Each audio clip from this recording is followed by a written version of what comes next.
thank you very much, Rich, for that exceedingly generous introduction. I mean, there goes your credibility. It's a real pleasure to be here, though, with all of you today. I have great respect for the work that this organization does. I feel I know it well, in part because Teagle supported a number of interesting initiatives at Tufts. My first provost, Saul Gittleman, served as a member of this board and would always tell me about all the interesting work that so many others were doing in higher education that we ought to emulate. And I said, great, Saul, I'll copy and steal a good idea anywhere I can find it. But I also want to congratulate you on the selection of Judith Shapiro as your next leader. This foundation has been blessed with great leadership.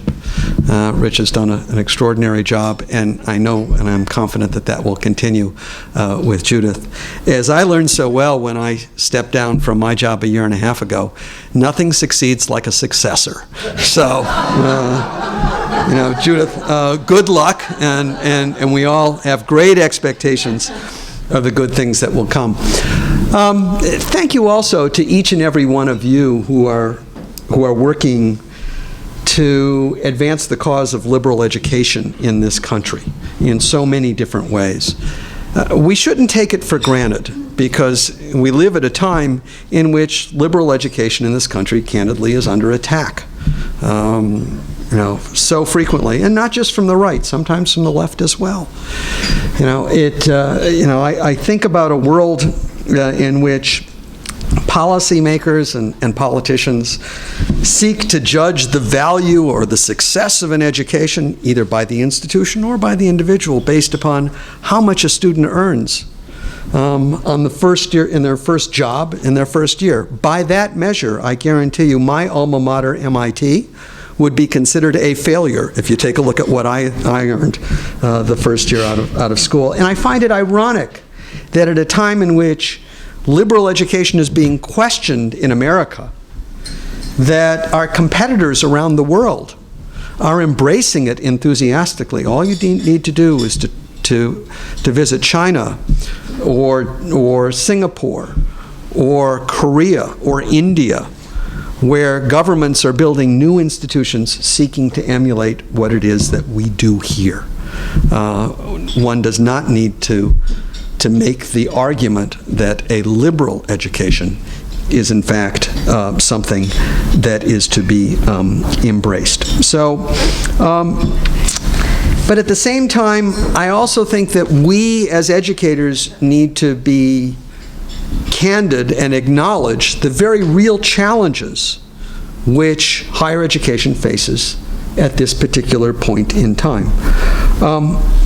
Both the public and policymakers are fed up with our inability to control ever-escalating costs, right? And, we all look at data. I'm a data junkie, by training. The statistic which I find just extraordinary is in 2001, if you take a look at the tuition charged at the average public college or university in America, it represented in 2001 23% of median household income. By 2010, 9 years later, it was 38% of median household income. Einstein used to say the greatest miracle in life was compound interest. But miracles turn to disasters when you're compounding costs and not revenues, and that's in fact our problem. We're not only pricing ourselves, I think, out of the market, we also risk jeopardizing public support for higher education writ large. And this is true at even the wealthiest of institutions. So it's not just a problem for those that are tuition dependent. I would argue that the great elite research universities, the Harvards, the MITs, the Princetons, the Stanfords, the Yales, have much at stake in demonstrating their capacity to control costs, because if they fail to, I guarantee you, Congress will take a meat axe to the NIH budget, the NSF budget, to indirect cost recovery, to Pell Grants, to student loans. And in fact, if you look at the president's budget, which he just submitted this week, there's a proposal in there challenging the charitable deduction. Again, we all are dependent upon public support. And indeed, the wealthiest institutions among us get the most attention for those in Congress. So it is absolutely incumbent, I think, that we get our house in order if we are to be successful in maintaining public support. Now, of course, we're here to talk about online learning and technology, and what's particularly interesting to me as an economist is that this is really the first time, one can argue, in 1,000 years that we have fundamentally changed the production function for teaching and learning, right? For as far as any of us can remember, educational technology meant chalk and a blackboard, right? And in fact, the big innovation was going from a blackboard to a whiteboard and from chalk to a marker, all right? But now we are rapidly developing the capacity to deliver high-quality educational content, very, very high quality, to students at very, very low marginal cost. And I think this is unambiguously a good thing, all right? And while there's much hype about MOOCs and online learning, my colleagues at Ithaca have actually gone out and tried to do some real scholarship on this issue. You know, people talk about learning outcomes, but there's very, very little good research which really asks the question, so how well do students really learn online? And my colleagues looked at 6 public institutions and did a study in which there was a statistics course created by Carnegie Mellon, largely machine-guided statistics course. They randomly assigned students to a traditional statistics course or the online version, and then looked at learning outcomes. And what they concluded was there was no statistical difference between the students enrolled in the traditional course and the online course. And even more interesting from my perspective, that conclusion held true when you disaggregated the data and you looked at different subgroups of students. So, for example, low socioeconomic status students performed equally well in the online and the traditional course. Students who had strong preparation going into statistics performed equally well in the online and the traditional course. Students who had weak preparation performed equally well in the online and the traditional version. Mike McPherson, who many of you know, said what we had were well-estimated zeros.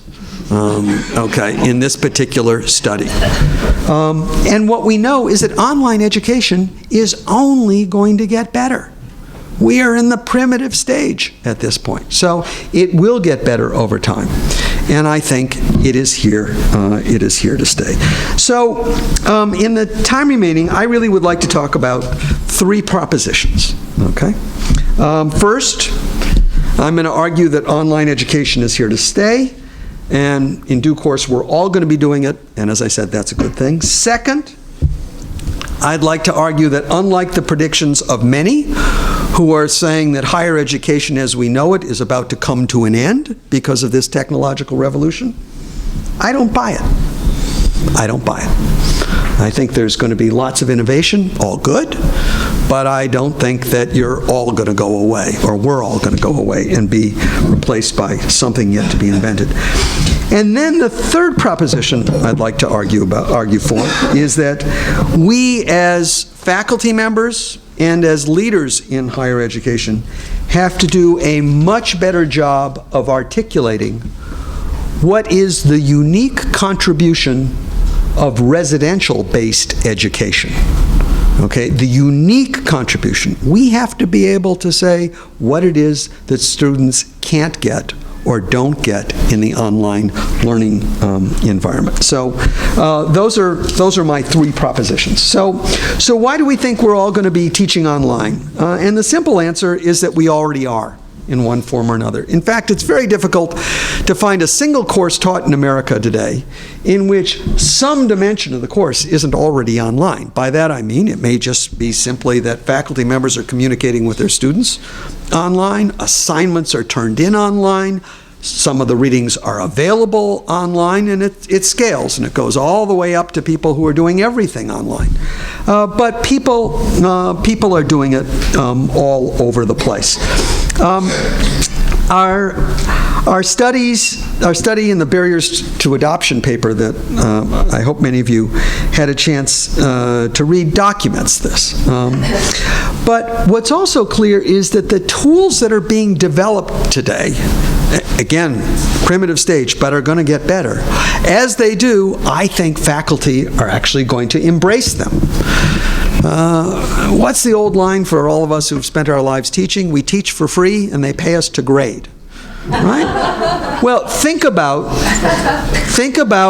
taking the tool of crowdsourcing of grading and making it available to faculty and saying, we have a deal for you.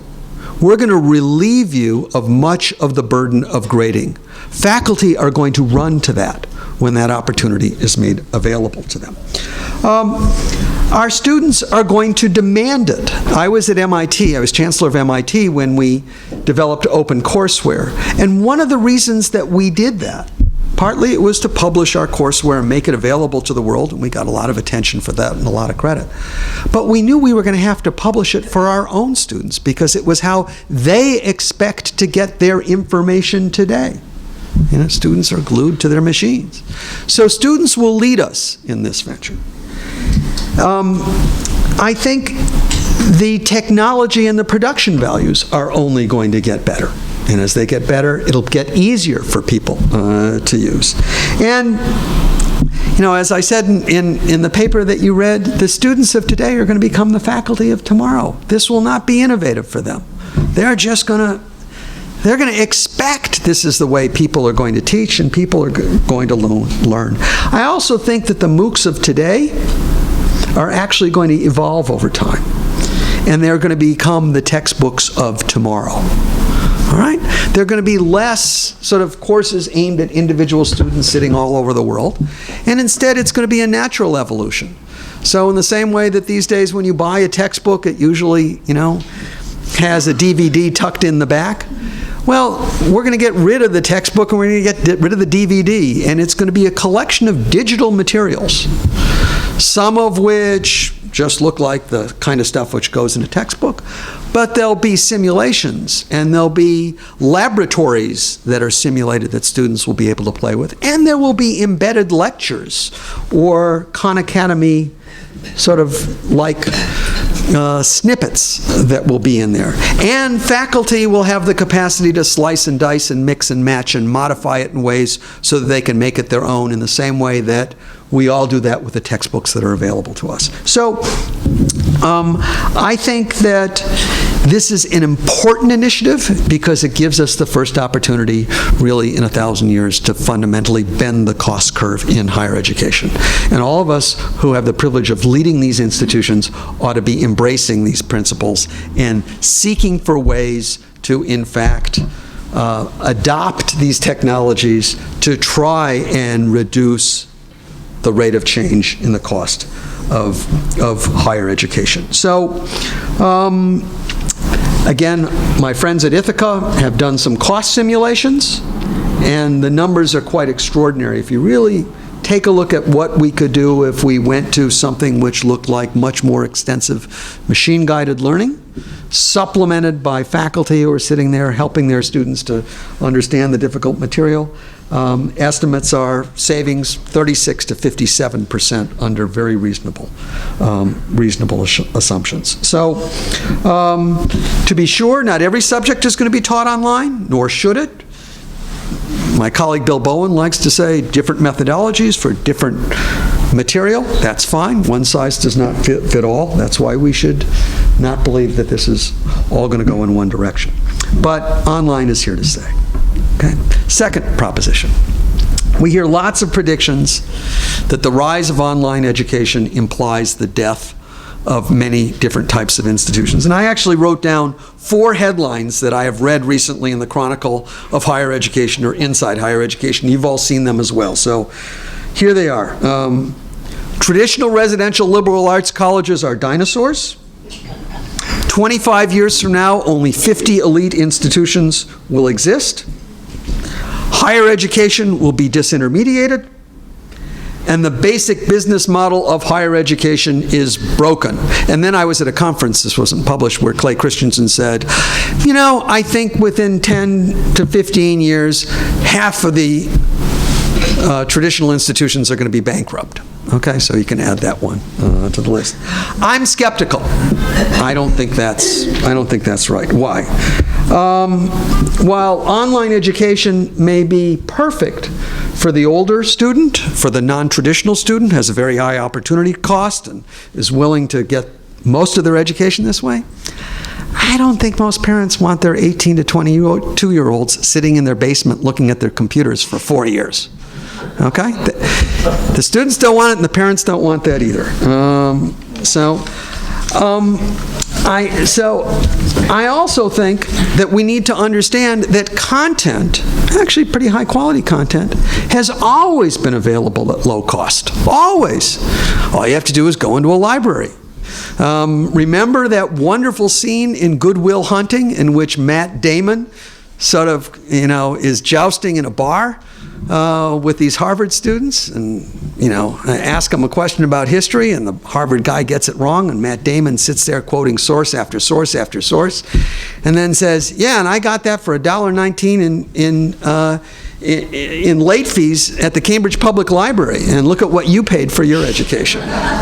So content has always been available, but, and I'll talk more about this in my third point, content does not equal an education. All right? There's a difference between being able to access content, access a course, and getting what we have traditionally thought of as a good, well-rounded education. While people may criticize our business model as being broken, at least we have a business model. Coursera, Udacity, edX, I sit on the Harvard Corporation. They don't have business models at all. Okay? Ours may be broken, but at least we got one.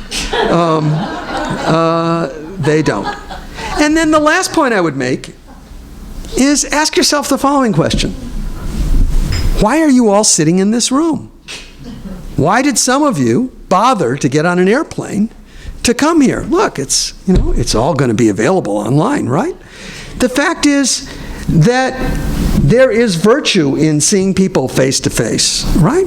We still, many of us, pay good money to go to the symphony, struggle to find a parking space, have somebody coughing in our ear. When for 99 cents we could get a perfect digital download that we could listen to anytime we wanted to. But we don't do that, right? There's something about hearing something live, being in the presence of others who are also experiencing it. Work is a social function, school is a social function as well. So, and the last point I would make is that higher education is remarkably adaptable.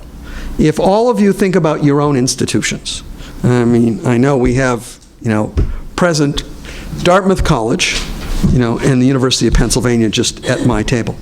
Dartmouth College doesn't look anything like what it was when it was founded, and the University of Pennsylvania doesn't either today. All of these institutions have evolved over time and have changed and adapted, and herein lies the challenge for all of us. How will we change and adapt in respect to these winds which are buffeting us currently? So, last proposition, and then I'll sit down. Given a world where content is going to be available, high quality content at very low cost to students, where the best of institutions, University of Pennsylvania, Harvard, MIT, Stanford, all these institutions are putting courses online and making them available to others. Given that people will be able to do that, given I believe that somebody's going to figure out how to grant credit for these courses, and somebody's going to award degrees for them, why would people pay good money to come study at a 4-year residential liberal arts college? I think that we as leaders, we as a faculty need to be able to articulate what the special value added is of this unique experience that we call residential college. Okay? And there is some magic to it. We all know it. We're all committed to it, right? Let me just suggest a few things, and this is the list could go on very late into the night, and I encourage you all to add to it and think about it. What typically doesn't happen online, or at least right now is difficult to do online? Well, I think one thing that faculty do is that they inspire their students, right? I mean, they get them juiced up about studying certain things. Maybe that happens online. I guess I'm a little skeptical so far. Faculty serve as role models for their students, right? They develop lifelong relationships with them. When I was at Tufts, I used to say the single best predictor of whether or not a student has a fabulous undergraduate experience is whether or not they develop a lifelong relationship with at least one faculty member. And if they do, if that bond forms, that kid has had a great experience. Will that happen online? Maybe, but I don't see it, at least in its current form, happening in the way in which it happens routinely. Faculty, look, we say this all the time. We teach our students how to ask great questions. We teach them how to think critically. We teach them how to sort through and amass and assemble and interpret vast quantities of data. We do all sorts of things, all part of what I would call the hidden curriculum of a liberal education. All right? We try and teach our students values. I don't know anybody who's talking about that in the online world, about how we do that. We try to educate our students to be active, engaged citizens. Never forget, what was the original function of higher education? It was to educate citizens for a democracy. And I'd like to think that some of us take that quite seriously in what we do on our campuses. We mentor our students, we promote them, we help them figure out who they are personally and intellectually and socially. I could go on.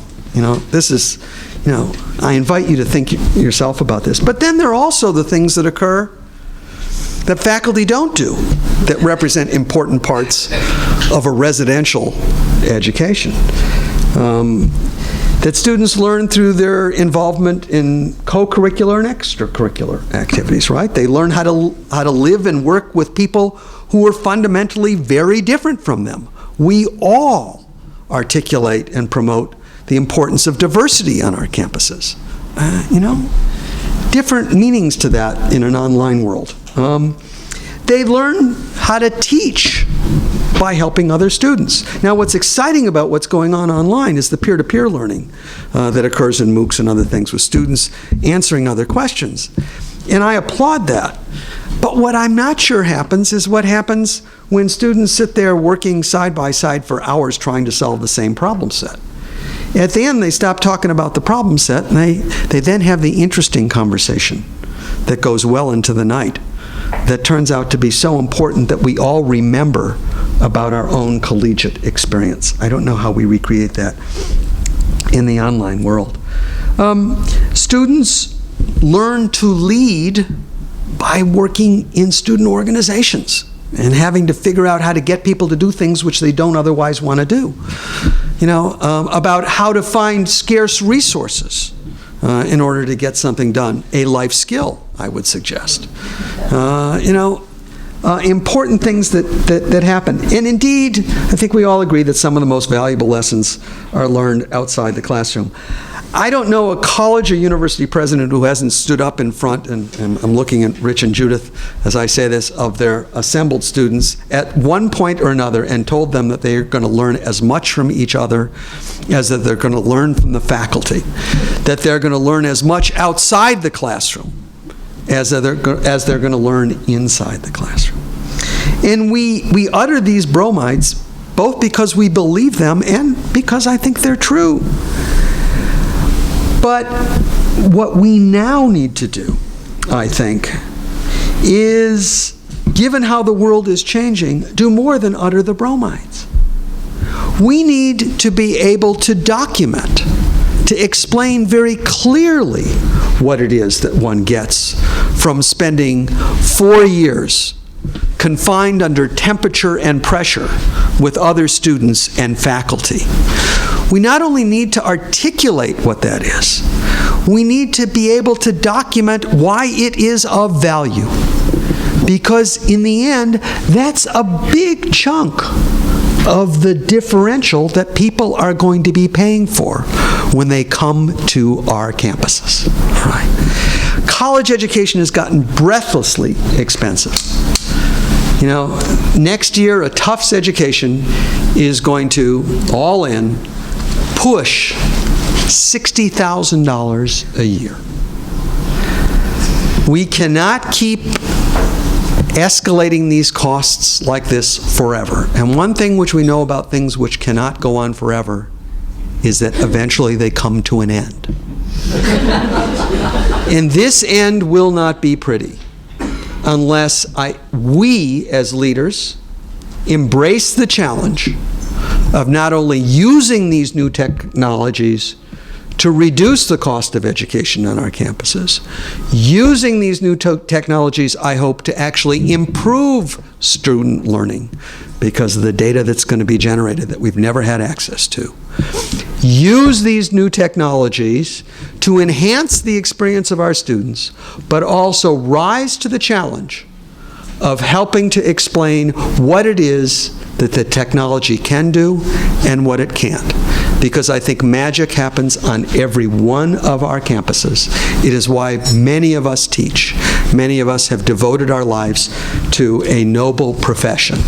And in the end, that is what's going to justify people continuing to invest and support liberal residential education. Thank you very much.